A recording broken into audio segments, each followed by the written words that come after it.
વિશાલ નાગાણી, human calculator, Rajkot Gujarat. હવે હું તમને કોઈ ઘડીઓ બોલીને બધો છું. લખો તમે તો 4 ડિજિટ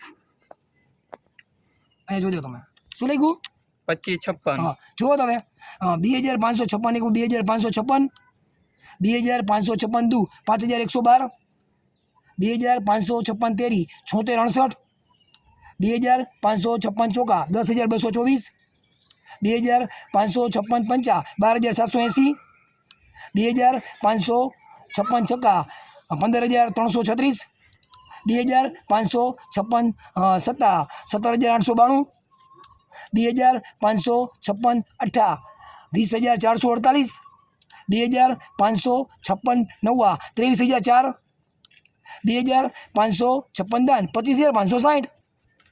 બરોબર છે ને? ચાલુ રાખજો. હા જો તમારું નામ શું છે? પિયુષ, તમે ક્યાંથી છો? રાજકોટ. હા જો ગૂગલ અને ChatGPTમાં સર્ચ કરો વિશાલ નાગાણી, હ્યુમન કેલ્ક્યુલેટર, રાજકોટ ગુજરાત. જય શ્રી કૃષ્ણ, જય દ્વારકાધીશ, રાધે રાધે.